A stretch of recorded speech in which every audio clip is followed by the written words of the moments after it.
Hello friends, welcome back to my channel Kritika's Academy. இன்னைக்கு நம்ம கிளாஸ்ல என்ன பார்க்க போறோம் அப்படின்னா Indian பாலிட்டியில chapter 4 that is the preamble of the constitution அப்படின்றத பார்க்க போறோம். இதுக்கு முன்னாடி 3 classes அப்படின்றது வந்து போஸ்ட் பண்ணியிருக்கோம் பார்ட் 1 அண்ட் பார்ட் 2 அப்படின்னு சொல்லி. ஸோ இது எல்லாமே வந்து ஒரு கண்டினியூஷனான டாபிக் தான். இதுக்கு முன்னாடி போஸ்ட் பண்ணியிருந்த கிளாஸஸை நீங்க மிஸ் பண்ணியிருந்தீங்க அப்படின்னா ப்ளீஸ் கோ வாட்ச் இட். வாங்க இப்போ வீடியோக்குள்ள போகலாம். ஃபர்ஸ்ட் பார்த்தோம் அப்படின்னா இந்த ப்ரையாம்பிள் அப்படின்ற ஒன்று ஆரம்பிச்சு வச்சதே அமெரிக்கன் கான்ஸ்டியூஷன் தான். நிறைய கண்ட்ரிஸ் இந்தியா உட்பட நிறைய கண்ட்ரிஸ் வந்து இந்த ப்ராக்டிஸை வந்து ஃபாலோ பண்ணாங்க. இந்த டேர்ம் ப்ரையாம்பிள் அப்படின்றதுக்கு என்ன அர்த்தம் அப்படின்னா introduction or preface to the constitution அப்படின்னு சொல்லி அர்த்தம். ஸோ இந்த ப்ரையாம்பிள் அப்படின்றதுல கான்ஸ்டியூஷனுடைய எசன்ஸ் அல்லது அதனுடைய சம்மரி அப்படின்றது வந்து இருக்கு. ஸோ சம்மரி அப்படின்னா தொகுப்புரை அப்படின்னு சொல்லி சொல்லுவோம். ஸோ என்டையர் கான்ஸ்டியூஷனுடைய அந்த தொகுப்புரையா வந்து இந்த ப்ரையாம்பிள் அப்படின்றது வந்து இருக்கு. N.A. பால்கிவாலா அப்படின்ற ஒரு eminent jurist and constitutional expert என்ன சொல்லியிருக்காருன்னா ப்ரையாம்பிள் அப்படின்றது கான்ஸ்டியூஷனுடைய ஐடென்டி கார்டு அப்படின்னு சொல்லி சொல்லியிருக்காரு. ஸோ இது வந்து ஆல்ரெடி கேட்டிருக்காங்க. ப்ரையாம்பிள் அப்படின்றத வந்து identity card of the constitution அப்படின்னு டிஸ்கிரைப் பண்ண பர்சனுடைய பேர் என்ன அப்படின்னு கேட்டிருக்காங்க. N.A. பால்கிவாலா அப்படின்றவர் இவர் ஒரு கான்ஸ்டியூஷனல் எக்ஸ்பர்ட்டாக இருந்திருக்காரு. இந்த ப்ரையாம்பிள் அப்படின்றது எதை அடிப்படையாக கொண்டு அமைக்கப்பட்டுச்சு அப்படின்னு பார்த்தோம்னா objectives resolution. So objective resolution அப்படின்றத பற்றி ஆல்ரெடி வந்து நம்ம பார்த்தோம் ப்ரீவியஸ் கிளாஸ்ல. ஜவஹர்லால் நேரு அப்படின்றவங்க அதை வந்து டிராஃப்ட் பண்ணி மூவ் பண்ணாங்க அப்படின்றது. ஸோ இந்த டேட் வந்து ரொம்ப முக்கியம் அப்படின்னு கூட சொல்லியிருந்தேன். December 13, 1946 வந்து ஞாபகம் வச்சுக்கணும். December 13, 1946 தான் அப்ஜெக்டிவ்ஸ் ரெசல்யூஷன் தீர்மானம் அப்படின்றது, அதாவது என்ன நோக்கத்தோட நாங்கள் வந்து இந்த கான்ஸ்டியூஷனை வந்து அமைக்க போகிறோம் அப்படின்றது தான் இந்த அப்ஜெக்டிவ்ஸ் ரெசல்யூஷன் அப்படின்றது. ஸோ இதுதான் லேட்டராக ப்ரையாம்பிளாக வந்து அக்செப்ட் பண்ணிக்கப்பட்டுச்சு அப்படின்னு கூட நம்ம பார்த்தோம். ஸோ இந்த அப்ஜெக்டிவ்ஸ் ரெசல்யூஷன் அப்படின்ற அடிப்படையில் தான் இந்த ப்ரையாம்பிள் அப்படின்றது வந்து கொண்டு வரப்பட்டுச்சு. இதை அடாப்ட் பண்ணது யார் அப்படின்னா கான்ஸ்டிடியூவன்ட் அசம்பிளி. இது வந்து அமெண்ட்மெண்ட் பண்ணப்பட்டிருக்கா அப்படின்னு பார்த்தோம்னா ஒரே ஒரு முறை அமெண்ட்மெண்ட் பண்ணப்பட்டிருக்கு. ரொம்ப ரொம்ப முக்கியமானது. ப்ரையாம்பிள் அப்படின்றது வந்து எத்தனை முறை அமெண்ட்மெண்ட் பண்ணப்பட்டிருக்கு, சீர்திருத்தம் பண்ணப்பட்டிருக்கு அப்படின்னு கேட்டிருக்காங்க. அந்த அமெண்ட்மெண்ட் ஆக்ட் என்ன, எதுக்காக அமெண்ட்மெண்ட் வந்து கொண்டு வரப்பட்டுச்சு அப்படின்னு கேட்டிருக்காங்க. 42வது கான்ஸ்டியூஷனல் அமெண்ட்மெண்ட் ஆக்ட் 1976. இதை கூட மினி கான்ஸ்டியூஷன் அப்படின்னு கூட சொன்னோம். ஏன் அப்படின்னா இது வந்து நிறைய மாற்றங்களை வந்து கொண்டு வந்துச்சு அப்படின்றதுனால. இந்த 42nd கான்ஸ்டியூஷனல் அமெண்ட்மெண்ட் ஆக்டின் அடிப்படையில் ப்ரையாம்பிள்ல 3 நியூ வேர்ட்ஸ் வந்து ஆட் பண்ணப்பட்டுச்சு. என்னென்ன அப்படின்னா சோசியலிஸ்ட், செக்யூலர் அண்ட் இன்டெகிரிட்டி அப்படின்ற 3 வார்த்தைகள் வந்து ஆட் பண்ணப்பட்டுச்சு. ஸோ சிஸ் அப்படின்னு கூட ஞாபகம் வச்சுக்கோங்க. என்ன 3 வார்த்தைகள் அப்படின்னா சோசியலிஸ்ட், செக்யூலர் அண்ட் இன்டெகிரிட்டி அப்படின்றது சிஸ் அப்படின்னு ஞாபகம் வச்சுக்கோங்க. 3 வார்த்தைகள் அப்படின்றது வந்து இதில் வந்து ஆட் பண்ணப்பட்டுச்சு. நெக்ஸ்ட் பார்த்தோம் அப்படின்னா த டெக்ஸ்ட் ஆஃப் த ப்ரையாம்பிள் அப்படின்றது. ஸோ இப்போ இருக்கிற ப்ரெசன்ட் ஃபார்ம்ல ப்ரையாம்பிள் அப்படின்றது எப்படி இருக்கு அப்படின்னு பார்த்தோம்னா We, the people of India, having solemnly resolved to constitute India into a sovereign, socialist, secular, democratic republic, and to secure to all its citizens justice, social, economic, and political, liberty of thought, expression, belief, faith, and worship, equality of status and of opportunity, and to promote among them all fraternity, assuring the dignity of the individual and the unity and integrity of the nation. In our Constituent Assembly, this 26th day of November 1949, do hereby adopt, enact, and give to ourselves this Constitution அப்படின்னு சொல்லி mention பண்ணப்பட்டிருக்கு. அதாவது ஒரு உறுதிமொழி எடுக்கிற மாதிரியான ஒரு return format தான் இருக்கு. அதாவது இந்திய மக்களாகிய நாங்கள் எங்களுடைய இந்தியா அப்படின்றது வந்து சவரியனான, சோசியலிஸ்டான, செக்யூலரான, டெமோக்ராட்டிக்கான, ரிபப்ளிக்கான ஒரு நேஷனாக இருக்கிறதற்கும் அதனுடைய எல்லா குடிமக்களுக்கும் ஜஸ்டிஸ், நீதி அப்படின்றது 3 முறையான நீதிகள், சோசியல், எக்கனாமிக் அண்ட் பொலிட்டிக்கல் 3 விதத்திலையும், லிபர்ட்டி அப்படின்னா சுதந்திரம், freedom of thought, expression, belief, faith, worship இது எல்லாத்துலேயும் அவங்களுக்கு வந்து சுதந்திரம் கிடைக்கவும், ஈக்குவாலிட்டி சம உரிமை அப்படின்றது அவங்களுடைய ஸ்டேட்டஸ் அண்ட் ஆப்பர்ச்சுனிட்டியில் அண்ட் அதை வந்து ப்ரொமோட் பண்ணுற விதத்துலையும், ஃப்ராட்டர்னிட்டி அப்படின்னா சகோதரத்துவம் இதில் வந்து ஒவ்வொரு இண்டிவிஜுவலுடைய டிக்னிட்டியை வந்து அஷ்யூர் பண்ணுற விதத்துலையும், அண்ட் த நேஷனுடைய யூனிட்டி அண்ட் இன்டெகிரிட்டியை வந்து பாதுகாக்கிற விதத்துலையும் நாங்கள் வந்து உறுதிமொழி எடுக்கிறோம். இதை வந்து கான்ஸ்டியூவன்ட் அசம்பிளி பீப்புள் ஆகிய நாங்கள் 26th November 1949 உறுதிமொழி எடுத்து இதை அடாப்ட் பண்ணி எனாக்ட் பண்ணி எங்களுக்கு நாங்களே வந்து இந்த கான்ஸ்டியூஷனை வந்து அரசியல் அமைப்பை வந்து ஏற்படுத்திக்கிறோம் அப்படின்னு சொல்லி உறுதிமொழி எடுத்திருக்காங்க. ஸோ இதுதான் இப்போ ப்ரையாம்பிள்ல இருக்கக்கூடியது. இதுல முக்கியமா என்ன கொஸ்டின் கேட்டிருக்காங்கன்னா, ப்ரையாம்பிள்ல என்னென்ன வார்த்தைகள் வந்து இருக்கு அல்லது கொடுத்துருக்கக்கூடிய ஃபாலோயிங் ஆப்ஷன்ஸ்ல எந்த வார்த்தைகள் வந்து இல்லை அப்படின்னு சொல்லி கேட்டிருக்காங்க. ஸோ இதில் கொடுத்துருக்கக்கூடிய ஒவ்வொரு வார்த்தைகளும் முக்கியம். Sovereign, socialist, secular, democratic, republic, justice, liberty, equality, fraternity, இது எல்லாமே ரொம்ப முக்கியம். இதை பற்றி வந்து இண்டிவிஜுவலாக வந்து நெக்ஸ்ட் ஸ்லைடில் பார்ப்போம். ஸோ இந்த ப்ரையாம்பிள் அப்படின்றதுடைய இன்க்ரீடியன்ஸ் அப்படின்னு பார்த்தோம்னா 4 இன்க்ரீடியன்ஸ் அல்லது 4 காம்போனன்ட்ஸ்னு சொல்கிறோம். ஒன்று என்ன அப்படின்னா source of authority of the constitution. Authority அப்படின்னா வந்து பவர், அதிகாரம் அளிக்கிறவங்க அப்படின்னு கூட எடுத்துக்கலாம். இந்த அரசியல் அமைப்புக்கு யார் வந்து அதிகாரம் கொடுக்குறா, அதனுடைய சோர்ஸா இருக்கக்கூடியது யார் அப்படின்னு பார்த்தோம்னா ப்ரையாம்பிள்லே சொல்லப்பட்டிருக்கு. அந்த அத்தாரிட்டி அப்படின்றது இந்திய மக்கள்கிட்ட இருந்து தான் கிடைக்கப்பட்டிருக்கு அப்படின்னு. ஸோ இந்த கான்ஸ்டியூஷன் அப்படின்றதுடைய சோர்ஸ் ஆஃப் அத்தாரிட்டி யார் அப்படின்னா பீப்புள் ஆஃப் இந்தியா. நெக்ஸ்ட் பார்த்தோம் அப்படின்னா nature of Indian state. Indian state அப்படின்றதனுடைய நேச்சர் என்ன, அதனுடைய தன்மை என்ன அப்படின்னு பார்த்தோம்னா இந்தியா அப்படின்றது சவரியனான, socialist, secular, democratic and republican polity அப்படின்னு சொல்லி மென்ஷன் பண்ணப்பட்டிருக்கு. And objectives of the constitution, அரசியல் அமைப்பினுடைய நோக்கங்கள் என்னென்ன அப்படின்னா liberty, equality, justice and fraternity அப்படின்றது. And date of adoption of the constitution. Constitution அப்படின்றது அரசியல் அமைப்பு அப்படின்றது எப்போ எந்த நாளில் வந்து அடாப்ட் பண்ணப்படுச்சு அப்படின்னு பார்த்தோம்னா நவம்பர் 26, 1949 அப்படின்ற டேட் வந்து அதில் மென்ஷன் பண்ணப்பட்டிருக்கு. ஸோ இந்த 4 இன்க்ரீடியன்ஸ் அல்லது இந்த 4 காம்போனன்ட்ஸ் தான் வந்து ப்ரையாம்பிள் அப்படின்றதுல மென்ஷன் பண்ணப்பட்டிருக்கு. இதில் கீவேர்ட்ஸ் அப்படின்னு பார்த்தோம்னா ஆல்ரெடி நான் சொன்ன மாதிரி sovereign, socialist, secular, democratic, republic, justice, liberty, equality and fraternity அப்படின்றது இதை ஒவ்வொன்றா வந்து இப்போ நம்ம பார்க்க போகிறோம். ஃபர்ஸ்ட் எடுத்துக்கிட்டோம் அப்படின்னா சவரியன் அப்படின்றது. இந்த வேர்ட் சவரியன் அப்படின்றது எதை இம்ப்ளை பண்ணுது அப்படின்னு பார்த்தோம்னா எதை மென்ஷன் பண்ணுது அல்லது எதை வந்து டிஸ்கிரைப் பண்ணுது அப்படின்னு பார்த்தோம்னா இந்தியா அப்படின்றது வந்து டிபெண்டான ஒரு நேஷனும் கிடையாது அல்லது எந்த ஒரு நேஷனுக்கு ஒரு டொமினியனான அதுக்கு அடிபணிஞ்சு போகக்கூடிய ஒரு நேஷனும் கிடையாது. பட் இது வந்து ஒரு இண்டிபெண்டன்ட் ஸ்டேட் அப்படின்னு சொல்லி விளக்கி காட்டுது. அதே மாதிரி இந்த நேஷனுக்கு அத்தாரிட்டியான எந்த ஒரு நேஷனும் கிடையாது. அதாவது வந்து there is no authority above it. And அந்த கண்ட்ரியினுடைய அவங்களுடைய அஃபையர்ஸை வந்து கண்டக்ட் பண்ணுறதுக்கான முழு அதிகாரம் வந்து அந்த கண்ட்ரிக்கு வந்து கொடுக்கப்பட்டிருக்கு. போத் அது வந்து இன்டர்னல் அஃபேர்ஸாக இருந்தாலும் சரி, எக்ஸ்டர்னல் அஃபேர்ஸாக இருந்தாலும் சரி, இதில் வந்து வேற ஒரு அத்தாரிட்டி, வேற ஒரு பவர் இருக்கக்கூடிய ஒரு பர்சன் வந்து தலையிட்டு இதை வந்து நடத்தணும் அப்படின்ற அவசியம் கிடையாது. ஸோ இந்த சிம்பிள் வேர்ட்ஸில் சொல்லணும் அப்படின்னா சவரியன் அப்படின்றது வந்து தனி உரிமை அல்லது தனி ஆட்சியுடைய அப்படின்னு சொல்லி அர்த்தம். இன் 1949 இந்தியா வந்து ஆல்ரெடி நம்ம பார்த்தோம் இந்த காமன்வெல்த் ஆஃப் நேஷன்ஸ் அப்படின்றதுல அதனுடைய மெம்பர்ஷிப் வந்து உறுதிப்படுத்தினாங்க. அதை வந்து நாங்கள் வந்து கண்டினியூ பண்ணிக்கிறோம் அப்படின்னு சொல்லி சொன்னாங்க. ஏன் அப்படின்னா இது வந்து இண்டிபெண்டன்ஸ் அடைஞ்சதுக்கு அப்புறம். ஸோ இந்த காமன்வெல்த் ஆஃப் நேஷன்ஸ்ல இருந்தாங்க அப்படின்னா அந்த காமன்வெல்த்துடைய ஹெட்டான பிரிட்டிஷ் கிரவுனை வந்து அவங்க அக்செப்ட் பண்ணிக்கிட்டதா அர்த்தம். ஆனாலுமே இந்த அக்செப்டன்ஸ் வந்து இந்தியாவினுடைய சவரினிட்டி, அதாவது அதனுடைய தனி உரிமையை வந்து எந்த ஒரு விதத்திலையும் கலைக்கிற அடிப்படையில வந்து டெசிஷன் எடுக்கப்படலை. ஸோ சவரியன் ஸ்டேட்டா இந்தியா அப்படின்றது வந்து ஒரு ஃபாரின் டெரிட்டரி, அதாவது வந்து ஃபாரின் ஸ்டேட்டினுடைய டெரிட்டரி, அதனுடைய எல்லையை வந்து தன்னுடைய எல்லைக்குள்ளாக கொண்டு வந்துக்கலாம் அல்லது அதனுடைய பார்ட் ஆஃப் இட்ஸ் டெரிட்டரியை வேற ஒரு ஃபாரின் ஸ்டேட் அவங்களுக்கு வந்து அந்த டெரிட்டரி அப்படின்றத வந்து கொடுத்துடலாம். ஸோ இந்த மாதிரியான அதிகாரம் வந்து இந்தியா அப்படின்றதுக்கு வந்து இருக்கு. ஏன் அப்படின்னா அது வந்து ஒரு தனி உரிமையுடைய ஒரு நேஷனா இருக்கு. அதுக்கு மேல எந்த ஒரு அத்தாரிட்டியும் அப்படின்றதும் கிடையாது. அது வந்து எந்த ஒரு நேஷனையும் டிபெண்ட் பண்ணியும் கிடையாது. எந்த ஒரு நேஷனுக்கு டொமினியனான ஸ்டேட்டும் கிடையாது. இந்தியா அப்படின்றது வந்து ஒரு இண்டிபெண்டன்ட் ஸ்டேட். ஸோ இதை குறிக்கக்கூடிய அந்த வார்த்தை தான் சவரியன் அப்படின்றது. நெக்ஸ்ட் பார்த்தோம் அப்படின்னா சோசியலிஸ்ட் அப்படின்றது. சோசியலிஸ்ட் அப்படின்னா வந்து என்னதுன்னா சம தர்மம் உடைய அப்படின்னு சொல்லி அர்த்தம். Even before the term socialist அப்படின்றது 42வது அமெண்ட்மெண்ட் 1976 வந்து ஆட் பண்றதுக்கு முன்னாடியே இந்த கான்ஸ்டியூஷனுடைய அந்த சோசியலிஸ்ட் கண்டென்ட் அதனுடைய அந்த வேர்ட்ஸ் அவங்க நினைச்ச அந்த கண்டென்ட் அப்படின்றது வந்து டிபிஎஸ்பியில வந்து ஆல்ரெடி வந்து ரிஃப்ளெக்ட் பண்ணப்பட்டுச்சு. இந்த காங்கிரஸ் பார்ட்டி அப்படின்றது வந்து அவங்களுடைய ஆவடி அப்படின்ற பிளேஸ்ல நடந்த காங்கிரஸ் மாநாட்டில் 1955 அந்த ஆவடி செஷன்ல சோசியலிஸ்ட் பேட்டர்ன் ஆஃப் சொசைட்டி அப்படின்றத வந்து உருவாக்கணும் அப்படின்றத அவங்க ஒரு ரெசல்யூஷனா வந்து எடுத்துக்கிட்டாங்க. அண்ட் அதுக்கான மெஷர்ஸ் வந்து அதே மாதிரி ஃபாலோயிங் டேஸ்ல வந்து பண்ணாங்க.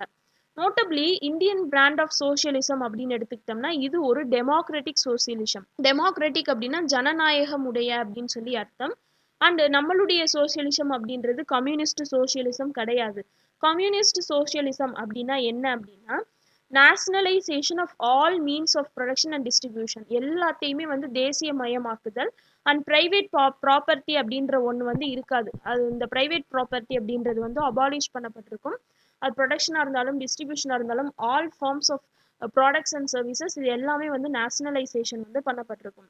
வேறஸ் டெமோக்ராட்டிக் சோசியலிசம் அப்படின்னு எடுத்துக்கிட்டோம்னா அதனுடைய நம்பிக்கை அப்படின்றது வந்து மிக்சட் எக்கனாமியில் இருக்குது. ஸோ மிக்சட் எக்கனாமி அப்படின்னு பார்த்தோம்னா பப்ளிக் அண்ட் பிரைவேட் செக்டார் இரண்டுமே இணைந்து வந்து ஒருங்கிணைந்து வந்து வேலை பார்க்கறது தான் மிக்சட் எக்கனாமி அப்படின்னு சொல்லி சொல்கிறோம். ஸோ இந்தியன் சோசியலிசம் அப்படின்னு பார்த்தோம்னா it's a democratic socialism. And இது வந்து மார்க்சிசம் அண்ட் காந்தியனிசம் இது இரண்டினுடைய பிளெண்ட், அவங்களுடைய ஐடியாலஜிஸ் அண்ட் தியரிஸ் இது எல்லாத்தையும் பிளெண்ட் பண்ணது தான் இந்த இந்தியன் சோசியலிசம் அப்படின்றது. ஸோ இதை வந்து காந்தியன் சோசியலிசம் அப்படின்னு சொல்கிறாங்க. தேர்ட் பார்த்தோம் அப்படின்னா செக்யூலர் அப்படின்றது. செக்யூலர் அப்படின்னா வந்து என்ன அப்படின்னா மத சார்பற்ற அப்படின்னு சொல்லி அர்த்தம். இந்த செக்யூலர் அப்படின்ற வேர்டும் 42nd அமெண்ட்மெண்ட் ஆக்ட் 1976 ஆட் பண்ணப்பட்டுச்சு. ஆர்டிக்கல் 25 28 வரைக்கும் இந்த ஃபண்டமெண்டல் ரைட்ஸில் ஃப்ரீடம் ஆஃப் ரிலீஜியன் அப்படின்ற ஒன்று வந்து கொடுக்கப்பட்டிருக்கு. எல்லா சிட்டிசன்ஸ்க்கும் அவங்களுக்கு பிடித்தமான மதத்தை வந்து ஃபாலோ பண்ணக்கூடிய உரிமை அப்படின்றது வந்து கொடுக்கப்பட்டிருக்கு. அதை கேரண்டி பண்ணக்கூடிய ஆர்டிகல்ஸ்ன்னு பார்த்தோம்னா ஆர்டிகல்ஸ் 25 28. அதே மாதிரி இந்தியன் கான்ஸ்டியூஷன் அப்படின்றது பாசிட்டிவ் கான்செப்ட் ஆஃப் செக்யூலரிசம் அப்படின்றத வந்து எஸ்டாப்ளிஷ் பண்ணுது அப்படின்னு சொல்லி பார்த்தோம். அதாவது வந்து இந்திய மக்கள் அப்படின்றவங்க வந்து எந்த பாப்புலேஷன்ல இருக்காங்க, அதில் மெஜாரிட்டி ஹிந்து இருக்கா, கிறிஸ்டின்ஸ் இருக்காங்களா, முஸ்லிம்ஸ் இருக்காங்களா, வேற எந்த ரிலீஜியன் இருக்கோ அவங்களுடைய ஸ்ட்ரென்த்தின் அடிப்படையில் அவங்களுக்கு முக்கியத்துவம் அப்படின்றது கொடுக்காம எல்லா மதத்தை சேர்ந்த மக்களுக்கும் சம உரிமை அப்படின்றது வந்து கொடுக்கப்பட்டிருக்கு. எல்லாருக்கும் வந்து ஈக்குவலான சப்போர்ட் அப்படின்றது வந்து கொடுக்கப்படுது. அதை தான் பாசிட்டிவ் கான்செப்ட் ஆஃப் செக்யூலரிசம் அப்படின்னு சொல்லி சொல்றோம். நெக்ஸ்ட் பார்த்தோம் அப்படின்னா டெமோக்ராட்டிக் அப்படின்றது. ஸோ டெமோக்ராட்டிக் அப்படின்னா ஜனநாயகம் அப்படின்னு சொல்லி ஆல்ரெடி சொன்னேன். இது நம்ம இந்திய நாடு அப்படின்றது ஜனநாயக நாடு. இந்த டெமோக்ரஸி அப்படின்றத இரண்டு விதமாக பிரிக்கிறோம். ஒன்று வந்து டைரக்ட் டெமோக்ரஸி அண்ட் இன்னொன்று வந்து என்னதுன்னா இன்டைரக்ட் டெமோக்ரஸி. டைரக்ட் டெமோக்ரஸி அப்படின்னா என்ன அப்படின்னா பீப்புள் அப்படின்றவங்க தான் வந்து சுப்ரீம் பவராக இருப்பாங்க. ஸோ அவங்க தான் வந்து எல்லா டெசிஷன்ஸையும் எடுக்கக்கூடிய மொத்த அதிகாரம் அப்படின்றது அவங்களுக்கு வந்து கொடுக்கப்பட்டிருக்கும். ஸோ அவங்களுக்கு தான் அந்த சுப்ரீம் பவர் அப்படின்றது இருக்கு. ஸோ இதுக்கு எக்ஸாம்பிள் எடுத்துக்கிட்டோம் அப்படின்னா சுவிட்சர்லாந்து. வேற இன்டைரக்ட் டெமோக்ரஸி அப்படின்னு எடுத்துக்கிட்டோம்னா பீப்புளால எலெக்ட் பண்ணக்கூடிய அவங்களுடைய ரெப்ரசன்டேட்டிவ்ஸ், பீப்புள் வந்து யாரை வந்து தங்களுக்கு ரெப்ரசன்டேட்டிவா எலெக்ட் பண்றாங்களோ அவங்களுக்கு தான் இந்த சுப்ரீம் பவர் அப்படின்றது கொடுக்கப்பட்டிருக்கு. அவங்க வந்து இந்த கவர்மெண்ட்டை வந்து என்ன பண்ணுவாங்கன்னா ரன் பண்ணுவாங்க அண்ட் லாஸை வந்து அவங்க வந்து மேக் பண்ணுவாங்க. ஸோ இந்த டைப் ஆஃப் டெமோக்ரஸியை வந்து ரெப்ரசன்டேட்டிவ் டெமோக்ரஸி அப்படின்னு சொல்கிறோம். இந்த ரெப்ரசன்டேட்டிவ் டெமோக்ரஸி அப்படின்றது ரெண்டா பிரியுது. ஒன்று என்ன அப்படின்னா பார்லிமெண்ட்ரி, இன்னொன்று வந்து என்னதுன்னா பிரசிடென்ஷியல் அப்படின்றது. ஸோ பார்லிமெண்ட்ரி அப்படின்றதுக்கு எக்ஸாம்பிள் வந்து பிரிட்டன் எடுத்துக்கலாம், பிரசிடென்சியலுக்கு எக்ஸாம்பிள் வந்து யூஎஸ்ஏ எடுத்துக்கலாம். இதை பற்றியும் ஆல்ரெடி நம்ம பார்த்தோம். நம்மளுடைய இந்தியன் கான்ஸ்டியூஷன் அப்படின்றது ரெப்ரசன்டேட்டிவ் பார்லிமெண்டரி டெமோக்ரஸி அப்படின்றது. இங்க எக்ஸிக்யூட்டிவ் அப்படின்றவங்க அதாவது வந்து அதிகாரத்துல இருக்கக்கூடிய எல்லாருமே லெஜிஸ்லேச்சருக்கு வந்து ரெஸ்பான்சிபிளா இருப்பாங்க. இந்த லெஜிஸ்லேச்சருடைய எல்லா பாலிசிஸ் எல்லாமே வந்து என்ன பண்ணணும் அப்படின்னா அவங்க வந்து உடன்பட்டு போகணும். So universal adult franchise. So இதை பற்றி ஆல்ரெடி டிஸ்கஸ் பண்ணோம். People above 18 years of age are eligible to vote, eligible to elect their representatives. அதுதான் யூனிவர்சல் அடல்ட் ஃப்ரான்ச்சைஸ் அப்படின்றது. பீரியாடிக் எலெக்ஷன்ஸ் அதே மாதிரி ஒவ்வொரு டேர்மும் அதாவது ஒவ்வொரு ஆஃபீஸும் ஃபிக்ஸட் இயர்ஸ் வந்து வச்சுருக்காங்க, 5 years அப்படின்ற மாதிரி. ஸோ அதை வந்து periodic elections. Rule of law அப்படின்றது இண்டிபெண்டன்ஸ் ஆஃப் ஜுடிஷியரி, இதை பற்றி வந்து ஆல்ரெடி நம்ம பார்த்துருக்கோம். And absence of discrimination on certain grounds. Discrimination அப்படின்னா என்னன்னா பாகுபாடு பார்க்கறது. ஸோ அந்த பாகுபாடு பேதம் இது இல்லாமல் வந்து இருக்கக்கூடியது. இது எல்லாமே வந்து இந்தியன் பாலிட்டியினுடைய டெமோக்ராட்டிக் கேரக்டருக்கு வந்து எடுத்துக்காட்டா வந்து இருக்கு. நெக்ஸ்ட் பார்த்தோம் அப்படின்னா ரிபப்ளிக் அப்படின்றது. ரிபப்ளிக் அப்படின்னா குடியரசு அப்படின்றது தெரியும். ஒரு டெமோக்ராட்டிக் பாலிட்டி அப்படின்றத ரெண்டு கேட்டகரியா பிரிக்கிறோம். ஒன்று என்ன அப்படின்னா மொனார்கி, இன்னொன்று வந்து என்னன்னா ரிபப்ளிக் அப்படின்றது. மொனார்கி அப்படின்னா என்ன அப்படின்னா ஸ்டேட்டினுடைய ஹெட்டா இருக்கிறவங்க, யூஸ்வலி அவங்க வந்து கிங்கா இருக்கலாம் அல்லது குவீனா இருக்கலாம், அவங்களுக்கு ஹெரிடிட்டரி பொசிஷன் அப்படின்றது வந்து கொடுக்கப்பட்டிருக்கு. அவங்க வந்து அவங்களுடைய அந்த உரிமை அப்படின்றத வந்து த்ரூ சக்சஷன், அதாவது வந்து அப்பாக்கு அப்புறம் அவங்களுடைய பையன், அவங்களுடைய பையனுக்கு அப்புறம் அவங்களுடைய பையன், இந்த மாதிரி வந்து ஹெரிடிட்டரியா வந்து அந்த பொசிஷனை வந்து என்ஜாய் பண்ணுவாங்க. இதுக்கு எக்ஸாம்பிள் பார்த்தோம் அப்படின்னா பிரிட்டன் அப்படின்றது. ஸோ இதை வந்து முடியாட்சி அப்படின்னு கூட சொல்லுவோம். ரிபப்ளிக் அப்படின்னு எடுத்துக்கிட்டோம்னா ஹெட் ஆஃப் த ஸ்டேட்டை வந்து எய்தர் வந்து டைரக்ட் ஆர் இன்டைரக்ட் எலெக்ஷன் மூலமா ஒரு ஃபிக்ஸட் பீரியடுக்கு வந்து எலெக்ட் பண்ணுவாங்க. 4 இயர்ஸ் 5 இயர்ஸ் இந்த மாதிரியான ஃபிக்ஸட் பீரியட்ல எலெக்ட் பண்ணப்படுவாங்க. இதை வந்து ரிபப்ளிக் பாலிட்டி அப்படின்னு சொல்றோம். இதுக்கு எக்ஸாம்பிள் வந்து USA. For the term republic அப்படின்றது நம்மளுடைய பிரயாம்பிள்ல என்ன இண்டிகேட் பண்ணுது அப்படின்னா, இந்தியா அப்படின்ற ஒரு நேஷனுக்கு ஒரு எலெக்டட் ஹெட் வந்து இருக்காங்க. அவங்களுக்கு பேர் தான் யார் அப்படின்னா பிரசிடென்ட். இவங்க வந்து இன்டைரக்டா வந்து எலெக்ட் பண்ணப்படுறாங்க. டைரக்டா பீப்புள் வந்து பிரசிடென்ட் எலெக்ஷனுக்கு வந்து ஓட் பண்றது கிடையாது. அதுதான் இன்டைரக்ட் எலெக்ஷன் அப்படின்னு சொல்றோம். ஸோ இதுவும் ரொம்ப முக்கியமானது. பிரசிடென்ட் அப்படின்றவங்க என்ன ஃபார்ம் ஆஃப் எலெக்ஷன் மூலமா எலெக்ட் பண்ணப்படுறாங்க அப்படின்னு கேட்டிருக்காங்க. ஸோ இவர் வந்து இன்டைரக்டா எலெக்ட் பண்ணப்படுறாரு. எவ்வளோ பீரியட் ஆஃப் இயர்ஸ்க்கு அப்படின்னு பார்த்தோம்னா 5 இயர்ஸ்க்கு. இது வந்து ஃபிக்ஸட் பீரியட். இதுல வந்து எந்த ஒரு மாற்றமும் கிடையாது. அதே மாதிரி ரிபப்ளிக் அப்படின்னா வேற என்ன அர்த்தம்னா absence of any privileged class, அதாவது இந்த கிளாஸ் ஆஃப் பீப்புள் வந்து ப்ரிவிலேஜ்டு, அந்த மாதிரி வந்து அவங்களுக்கு வந்து ப்ரையாரிட்டி அப்படின்றது கொடுக்கப்படும். இந்த மாதிரியான ஒரு டிஸ்கிரிமினேஷன் அப்படின்றது வந்து இல்லாமல் இருக்கிறது தான் ரிபப்ளிக் அப்படின்னு சொல்றோம். ஸோ எல்லா பப்ளிக் ஆஃபீஸஸும், அது வந்து முனிசிபாலிட்டி ஆஃபீஸா இருக்கட்டும் அல்லது பஞ்சாயத்து ஆஃபீஸா இருக்கட்டும், எல்லா பப்ளிக் ஆஃபீஸஸும் எல்லா சிட்டிசனுக்கும் பொதுவானது தான். அவங்களுக்கு வந்து அதுல வந்து எந்த ஒரு பாரபட்சமும் வந்து பார்க்க கூடாது அப்படின்றது. ஸோ இது வந்து ரிபப்ளிக் அப்படின்றதுனுடைய ஒரு ஃபீச்சரா வந்து இருக்கு. நெக்ஸ்ட் பார்த்தோம் அப்படின்னா ஜஸ்டிஸ். ஜஸ்டிஸ் அப்படின்னா நீதி அப்படின்றது அர்த்தம். த டேர்ம் ஜஸ்டிஸ் அப்படின்றது பிரயாம்பிள்ல 3 டிஸ்டிங்க்ட் ஃபார்ம்ஸ்ல வந்து இருக்கு. ஒன்று வந்து என்ன சொல்லியிருக்காங்கன்னா சோஷியல் ஜஸ்டிஸ், இன்னொன்று எக்கனாமிக், அண்ட் மூணாவது பொலிட்டிக்கல் ஜஸ்டிஸ் அப்படின்றது.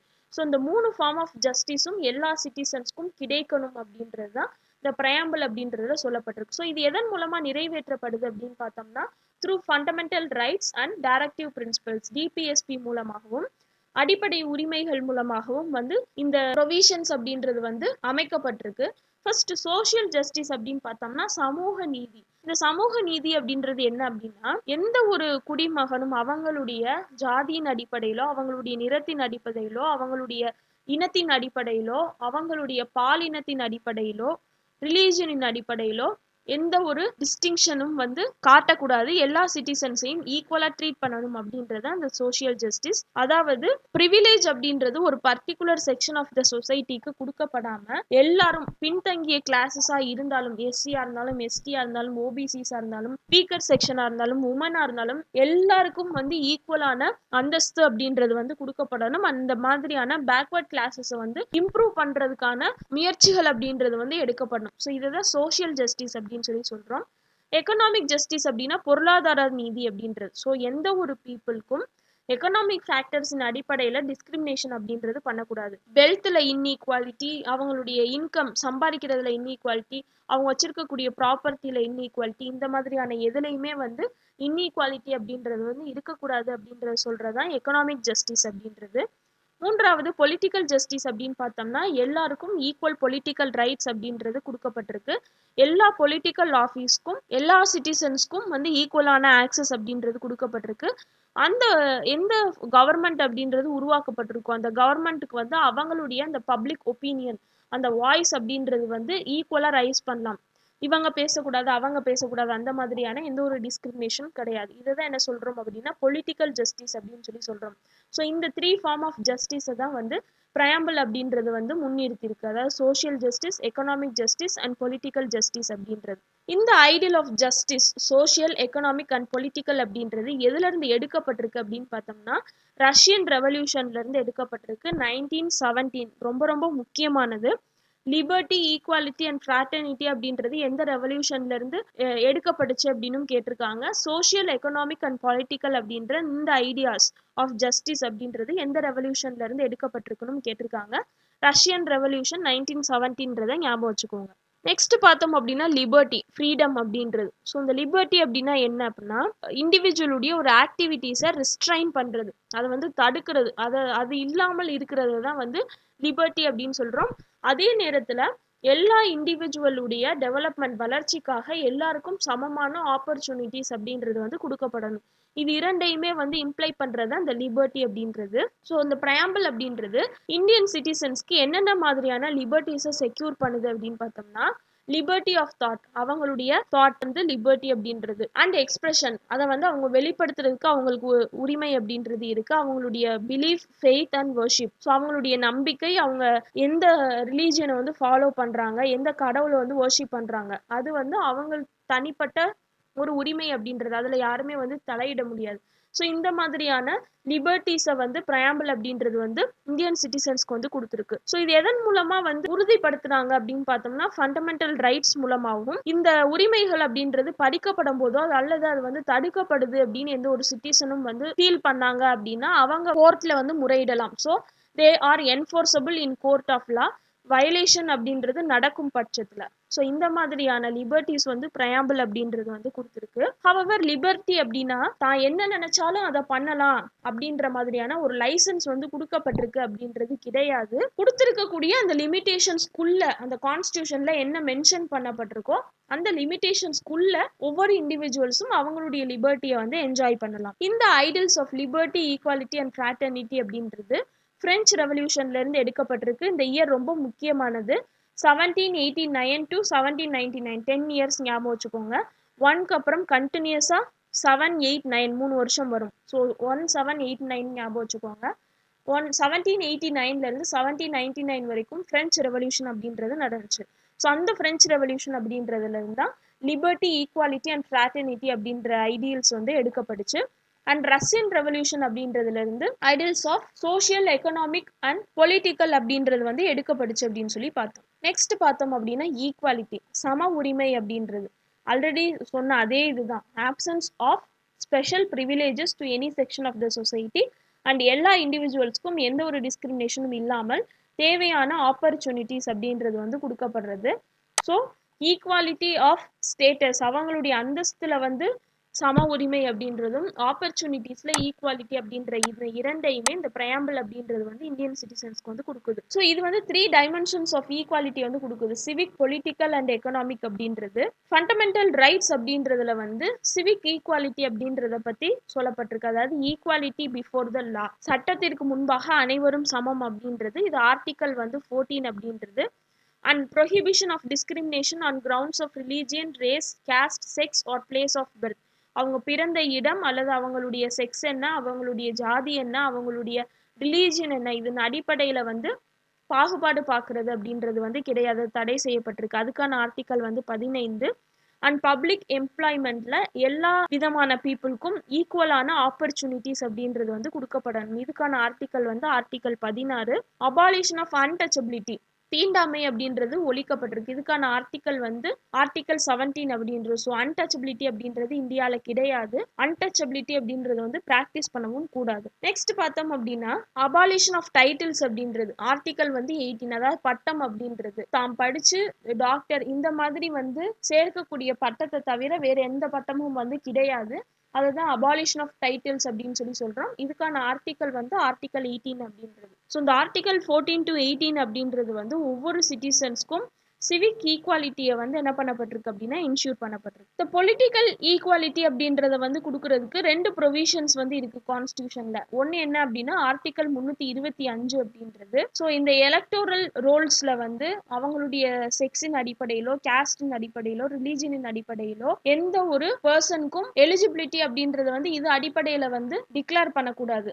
எல்லா பர்சனும் ஈக்குவலா வந்து என்ன பண்ணலாம்னா பார்ட்டிசிபேட் பண்ணலாம். இதுக்கான ஆர்டிக்கல் வந்து 325. அண்ட் 326 அப்படின்றது வந்து on basis of the adult suffrage மூலமா ஸ்டேட் அசம்பிளிஸ் அண்ட் லோக்சபாக்கான எலெக்ஷன்ஸ் இதுல வந்து எல்லாருமே வந்து பங்கேற்கலாம் அப்படின்றது வந்து ஆர்டிக்கல் 326. ஸோ சர்ஃபேஜ் அப்படின்னா என்ன சொல்லுவோம்னா வாக்குரிமை அப்படின்னு சொல்லி சொல்லுவோம். அடல்ட் பிரான்ச்சைஸ் அப்படின்றது பார்க்கும்போது ஓட்டிங் ஏஜ் அப்படின்றது வந்து முன்னாடி வந்து 21 இருந்துச்சு அப்படின்னு பார்த்தோம். இப்போ வந்து இந்த ஓட்டிங் ஏஜ் அப்படின்றது வந்து 18 இருக்கு.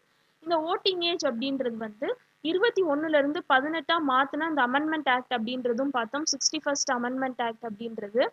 இந்த 61st அமெண்ட்மெண்ட் ஆக்ட் அப்படின்றது வந்து 1989ல ரொம்ப ரொம்ப முக்கியமானது. இதன் அடிப்படையில ஓட்டிங் ஏஜ் அப்படின்றது வந்து 21 வயதுல இருந்து 18 வயதா வந்து குறைக்கப்பட்டிருக்கு. ஸோ இது ரெண்டுமே வந்து பொலிட்டிக்கல் ஈக்குவாலிட்டியை வந்து கொடுக்குது. இந்த directive principles of state policy DPSP அப்படின்றதுக்கான ஆர்டிக்கல் வந்து 36ல இருந்து 51 அப்படின்னு சொல்லி பார்த்தோம். ஸோ இதுல வந்து 39வது ஆர்டிக்கல் வந்து மென் அண்ட் உமன், ஆணா இருக்கட்டும் பெண்ணா இருக்கட்டும், அவங்களுடைய வாழ்வு உரிமை அப்படின்றதுக்கான ஈக்குவல் ரைட் வந்து கொடுக்கப்பட்டிருக்கு. அண்ட் அவங்க பார்க்கக்கூடிய வேலைக்கு இவங்க மென், அதுக்காக இவங்களுக்கு வந்து கூட வேஜஸ் அப்படின்றதும், உமனுக்கு வந்து கம்மியான வேஜஸ் அப்படின்றதும் இல்லாமல் ஈக்குவல் பே ஃபார் ஒர்க், இது இரண்டுமே வந்து என்னதுன்னா இந்த ஆர்டிக்கல் வந்து செக்யூர் பண்ணுது. நெக்ஸ்ட் பார்த்தோம் அப்படின்னா ஃப்ராட்டர்னிட்டி அப்படின்றது. ஃப்ராட்டர்னிட்டி அப்படின்னா ஆல்ரெடி சொன்னேன், சென்ஸ் ஆஃப் பிரதர்ஹுட், சகோதரத்துவம் அப்படின்றது. இது வந்து ஆல்ரெடி இந்த சிங்கிள் சிட்டிசன்ஷிப் அப்படின்ற ப்ரொவிஷன் மூலமா உறுதிப்படுத்தப்பட்டிருக்கு. இந்தியன் யூனியன்ல இருக்கக்கூடிய எந்த ஸ்டேட்டா இருந்தாலும் அவங்களுக்கு ஒரே சிட்டிசன்ஷிப், இந்தியன் சிட்டிசன்ஷிப் தான். இதன் மூலமாகவே இந்த ஃபீலிங் ஆஃப் ஃப்ராட்டர்னிட்டி அப்படின்றது வந்து ப்ரொமோட் பண்ணப்படுது. அண்ட் ஆர்டிகல் 51A என்ன சொல்லுது அப்படின்னா, it is the duty of every citizen of India. எதுக்கு அப்படின்னா இந்த ஹார்மோனியை வந்து ப்ரொமோட் பண்ற விதத்திலையும், இந்த ஸ்பிரிட் ஆஃப் பிரதர்ஹுட்டை வந்து வளர்க்கிற விதத்திலையும், ஸோ ரிலீஜியஸா இருக்கட்டும், லிங்குவிஸ்டிக்கா இருக்கட்டும், ரீஜனலா இருக்கட்டும், ஆர் செக்ஷனல் டைவர்சிட்டிஸா இருக்கட்டும், இது எல்லாத்துக்கும் இன் பிட்வீன்ல இந்த ஹார்மோனி அப்படின்றதும் அந்த பிரதர்ஹுட்டை வந்து ப்ரொமோட் பண்ற விதத்திலையும் வந்து ஒவ்வொரு சிட்டிசனும் செயல்படணும். அது அவங்களுடைய டியூட்டி அப்படின்றது வந்து சொல்லப்பட்டிருக்கு. இது வந்து ஆர்டிகல் 51A அப்படின்றது ஃபண்டமெண்டல் டியூட்டிஸ்ல ஒன்று. ஃபண்டமெண்டல் டியூட்டிஸ் அப்படின்றதுல 11 டியூட்டிஸ்ன்னு பார்த்தோம். அதில் ஒன் ஆஃப் த டியூட்டிஸ் தான் இந்த duty to promote harmony and spirit of common brotherhood அப்படின்றது.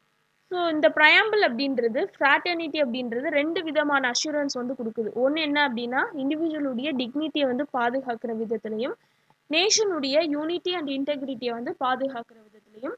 இந்த இன்டெகிரிட்டி அப்படின்ற வேர்ட் வந்து 42nd கான்ஸ்டியூஷனல் அமெண்ட்மெண்ட் ஆக்ட் 1976 படி ஆட் பண்ணப்பட்டுச்சு அப்படின்னு சொல்லி பார்த்தோம். சிஸ் அப்படின்னு கூட ஞாபகம் வச்சுக்க சொன்னேன். ஆர்டிகல் 1 அப்படின்றதுல கான்ஸ்டியூஷன் வந்து இந்தியாவை வந்து யூனியன் ஆஃப் ஸ்டேட்ஸ் அப்படின்னு டிஸ்கிரைப் பண்ணியிருக்காங்க. யூனியன் ஆஃப் ஸ்டேட்ஸ் அப்படின்னு சொன்னாலே என்ன அர்த்தம் அப்படின்னா, எந்த ஒரு ஸ்டேட்டுக்கும் இந்தியன் யூனியன்ல இருந்து பிரியக்கூடிய ரைட் அப்படின்றது வந்து கிடையாது. ஸோ இந்தியன் யூனியன் அப்படின்றது இன்டெஸ்ட்ரக்டபிள் நேச்சரா வந்து இருக்குன்னு அர்த்தம். நெக்ஸ்ட் பார்த்தோம் அப்படின்னா சிக்னிஃபிகன்ஸ் ஆஃப் த ப்ரையாம்பிள். இந்த ப்ரையாம்பிள் அப்படின்றதுனுடைய சிக்னிஃபிகன்ஸ் என்ன, முக்கியத்துவம் என்னென்ன அப்படின்னா, இந்த கான்ஸ்டியூவன்ட் அசம்பிளியினுடைய அவங்களுடைய அந்த நோபல் விஷன்ஸ் அப்படின்றது இந்த ப்ரையாம்பிள் இருக்கு. அண்ட் இந்த அரசியல் அமைப்பை உருவாக்குன நம்மளுடைய ஃபவுண்டிங் ஃபாதர்ஸ் உடைய ட்ரீம்ஸை வந்து ரிஃப்ளெக்ட் பண்ற விதத்துல இந்த ப்ரையாம்பிள் அப்படின்றது வந்து இருக்கு. சர் அல்லாதி கிருஷ்ணசுவாமி ஐயர், இவர் வந்து கான்ஸ்டியூண்ட் அசம்பிளியினுடைய மெம்பர் அண்ட் டிராஃப்டிங் கமிட்டியினுடைய ஒன் ஆஃப் த மெம்பர்ஸும் கூட. ஸோ டிராஃப்டிங் கமிட்டியுடைய சேர்மேன் வந்து டாக்டர் B.R. அம்பேத்கர் அப்படின்னு சொல்லி பார்த்தோம். அதுல சார் அல்லாதி கிருஷ்ணசுவாமி ஐயர் அப்படின்றவரும் இருந்தாரு. இவர் வந்து த ப்ரையாம்பிள் டு அவர் கான்ஸ்டியூஷன் அப்படின்றது வந்து நாங்க இவ்வளவு நாளா என்ன நினைச்சோமோ அல்லது நாங்க என்ன கனவு கண்டோமோ அதை எக்ஸ்பிரஸ் பண்ற விதத்துல அந்த ப்ரையாம்பிள் அப்படின்றது இருக்கு அப்படின்னு சொல்லி டிஸ்கிரைப் பண்ணியிருக்காரு. அதே மாதிரி KM முன்ஷி, இவரும் one of the members of the drafting committee. இவர் என்ன சொல்லியிருக்காருன்னா, ப்ரையாம்பிள் அப்படின்றது நம்மளுடைய சவரியன் டெமோக்ராட்டிக் ரிபப்ளிக்கினுடைய ஹாரோஸ்கோப்பா இருக்கு அப்படின்னு சொல்லி சொல்லியிருக்காரு. ஹாரோஸ்கோப் அப்படின்னா அதனுடைய ஜாதகம் அல்லது அதனுடைய ஃபோர்காஸ்ட் அல்லது ப்ரெடிக்ஷன் அப்படின்னு கூட சொல்லலாம். நெக்ஸ்ட் பார்த்தோம் அப்படின்னா சர் எர்னஸ்ட் பார்க்கர் அப்படின்றவர், இவர் வந்து இங்கிலீஷ் பொலிட்டிக்கல் சயின்டிஸ்ட். இவர் வந்து ப்ரையாம்பிள் அப்படின்றத வந்து கான்ஸ்டியூஷனுடைய கீ நோட் அப்படின்னு சொல்லி சொல்லியிருக்காரு. அதே மாதிரி ஜஸ்டிஸ் M. ஹிதயதுல்லா, இவர் வந்து former chief justice of India. இதுவும் ரொம்ப முக்கியமானது. 11th சீஃப் ஜஸ்டிஸ் ஆஃப் இந்தியாவா இருந்தாரு. அதே மாதிரி வந்து வைஸ் பிரசிடென்ட்டாகவும் இருந்திருக்காரு. Who was the only chief justice of India to act as a president அப்படின்னு சொல்லி அடிக்கடி கேட்டிருக்காங்க. அதுவும் இவர் தான், ஜஸ்டிஸ் M. ஹிதயதுல்லா அப்படின்றவர். Sir V.V. கிரி அப்படின்றவர் வந்து ஒரு மனமா எலெக்ட் பண்ணப்பட்ட அவர் பிரசிடென்ட்டா வந்து நியமிக்கப்படுற வரைக்கும் இவர் வந்து ஆக்டிங் பிரசிடென்ட்டா வந்து இருந்திருக்காரு. இவர் என்ன சொல்றாருன்னா, ப்ரையாம்பிள் அப்படின்றது வந்து யுனைடெட் ஸ்டேட்ஸ் ஆஃப் அமெரிக்காவினுடைய இண்டிபெண்டன்ஸ் டிக்ளரேஷனை வந்து ரிசம்பிள் பண்றதா இருக்கு. இருந்தாலும் இது வந்து it's more then a declaration அப்படின்னு சொல்லி சொல்லியிருக்காரு. ஃபர்ஸ்ட் ப்ரையாம்பிள் அப்படின்றது அமெரிக்கால தான் வந்து கொண்டு வரப்பட்டுச்சு. அண்ட் மற்ற நேஷன்ஸ் வந்து இதை ஃபாலோ பண்ணாங்க அப்படின்னு சொல்லி பார்த்தோம். அதை தான் இவரும் சொல்லியிருக்காரு. அண்ட் இந்த ப்ரையாம்பிள் அப்படின்றது நம்மளுடைய கான்ஸ்டியூஷனுடைய ஒரு சோல் மாதிரி அப்படின்னு சொல்லி சொல்லியிருக்காரு. ஸோ இந்த key note to the constitution அப்படின்னு சொல்லி சொன்னது யாரு, and it's the soul of our constitution அப்படின்னு சொல்லி சொன்னது யாருன்னு கேட்டிருக்காங்க. ஸோ யாரு இந்த ப்ரையாம்பிள் அப்படின்றத என்ன மாதிரி டிஸ்கிரைப் பண்ணியிருக்காங்கன்றத ஞாபகம் வச்சுக்கோங்க. நெக்ஸ்ட் பார்த்தோம் அப்படின்னா preamble as part of the constitution. Preamble அப்படின்றது இந்திய அரசியல் அமைப்பினுடைய ஒரு பார்ட்டா இல்லையா அப்படின்றது. ஸோ இந்த கான்ட்ரவர்சி வந்து ஆல்ரெடி வந்து இருந்துச்சு. இதுல இந்த Berubari union case 1960ல supreme court வந்து என்ன சொல்லியிருக்காங்க அப்படின்னா, இந்த கான்ஸ்டியூஷனுடைய ஜெனரல் பர்பஸ் என்ன, அதை வந்து சொல்ற விதத்துல தான் இந்த பிரையாம்பிள் அப்படின்றது அமைக்கப்பட்டிருக்கு. அண்ட் தஸ் இது வந்து இந்த கான்ஸ்டியூஷன் மேக்கர்ஸ் உடைய மைண்ட் செட்டை வந்து ரிஃப்ளெக்ட் பண்ற விதத்துல ஒன் ஆஃப் த கீயா தான் வந்து இது இருக்கு. அதனால பிரையாம்பிள் அப்படின்றது இந்தியன் கான்ஸ்டியூஷனுடைய பார்ட் கிடையாது அப்படின்னு சொல்லியிருக்காங்க. வேறஸ் த கேசவநந்தா பாரதி கேஸ் 1973ல அவங்களுடைய சுப்ரீம் கோர்ட் வந்து ஆல்ரெடி சொன்ன அந்த இயர்லியர் ஒப்பீனியனை ரிஜெக்ட் பண்ணிட்டு பிரையாம்பிள் அப்படின்றது இந்தியன் கான்ஸ்டியூஷனுடைய பார்ட் அப்படின்னு சொல்லி டிக்ளேர் பண்ணாங்க. இந்த எல்ஐசி ஆஃப் இந்தியா கேஸ் 1995, இந்த ஒவ்வொரு கேஸ் அதனுடைய இயர் ரொம்ப முக்கியமானது. இந்த எல்ஐசி ஆஃப் இந்தியா கேஸ் 1995ல சுப்ரீம் கோர்ட் எகெயின் என்ன சொல்லியிருக்காங்க அப்படின்னா பிரையாம்பிள் அப்படின்றது இந்தியன் கான்ஸ்டியூஷனுடைய இன்டெக்ரல் பார்ட் அப்படின்னு சொல்லி வந்து ஹெல்ப் பண்ணியிருக்காங்க. இதுல 2 திங்ஸ் அப்படின்றத வந்து நம்ம நோட் பண்ணிக்கணும். பிரையாம்பிள் அப்படின்றது வந்து லெஜிஸ்லேச்சருக்கு அதிகாரம் கொடுக்கக்கூடிய ஒரு சோர்ஸா வந்து அமைக்கப்பட்டிருக்கானா இல்ல, அதே மாதிரி அவங்களுடைய பவர்ஸை வந்து ப்ரொஹிபிட் பண்ற விதத்துல அமைக்கப்பட்டிருக்கா அப்படின்னா கிடையாது. ஸோ பிரையாம்பிள் அப்படின்றது neither a source of power to legislature nor a prohibition upon the powers of legislature. அதே மாதிரி இது வந்து நான் ஜஸ்டிசியபிள், அதாவது இதனுடைய ப்ரொவிஷன்ஸ் அப்படின்றது வந்து not enforceable in courts of law.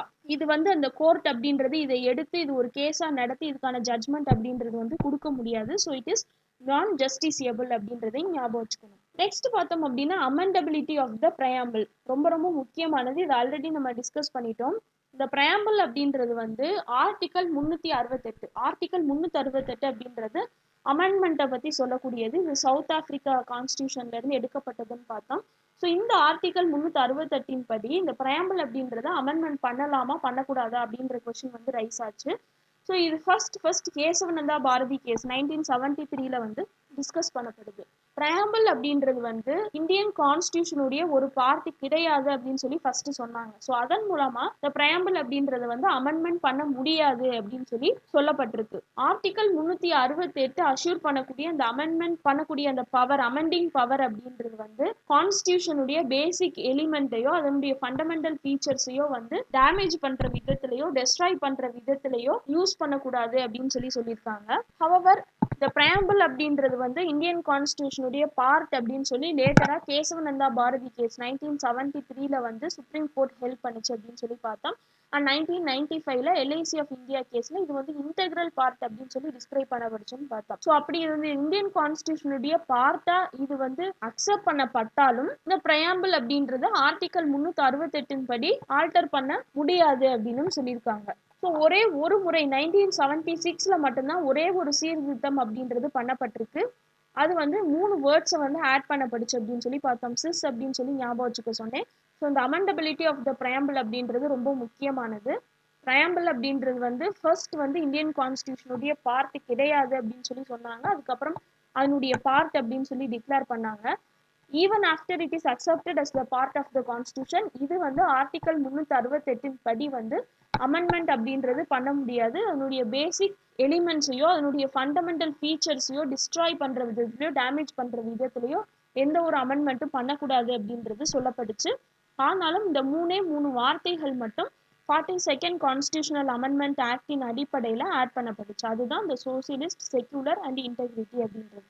So that's all for today friends. இன்னைக்கு கிளாஸ் இதோட கம்ப்ளீட் ஆகுது. பிரையாம்பிள் அப்படின்றத பற்றியும் டீட்டெயில்டாக வந்து பார்த்தோம். அதாவது இந்த பிரையாம்பிள் அப்படின்றது எப்படி உருவாக்கப்பட்டுச்சு, இந்த பிரையாம்பிள் அப்படின்றது ப்ரெசென்ட் ஃபார்மில் எப்படி இருக்கு, அதனுடைய கீ காம்போனன்ட்ஸ் என்னென்ன, ஒவ்வொரு வேர்ட் அண்ட் அதனுடைய டிஸ்கிரிப்ஷன் அப்படின்றத பற்றி டீட்டெயில்டாக பார்த்தோம். ஸோ இந்த மாதிரியான பாலிட்டி கொஷின்ஸ் வந்து அசர்ஷன், ரீசன், ஸ்டேட்மெண்ட் ஃபார்மில் வந்து கொடுத்து ட்ரூ ஆர் ஃபால்ஸு, எது கரெக்ட் எது ராங், இந்த மாதிரி வந்து செலக்ட் பண்ண சொல்லுவாங்க. ஸோ அந்த மாதிரியான கொஷின்ஸ் கேட்கப்படும் போது இந்த மாதிரி வந்து தியரியா நம்ம படிச்சோம்னா தான் வந்து ஈஸியா வந்து ஆன்சர் பண்ண முடியும். இதுல இது வரைக்கும் பார்த்துருக்கக்கூடிய கேசஸ் அண்ட் அதனுடைய இயர் அண்ட் இந்த சுப்ரீம் கோர்ட்டுடைய ரூல் என்ன, ஒவ்வொரு கீவேர்ட்ஸ் இந்த மாதிரியானதை வந்து இன் டீட்டெயில்டாகவும் தெரிஞ்சு வச்சுக்கணும். அப்பதான் அந்த மாதிரியான கொஸ்டின்ஸ் வந்து கேட்கும்போது ஈஸியா வந்து ஆன்சர் பண்ண முடியும். என்னோட வீடியோ யூஸ்ஃபுல்லா இருந்துச்சு அப்படின்னா please do like, share and subscribe to my channel. See you all in other session. Until then, take care and bye bye.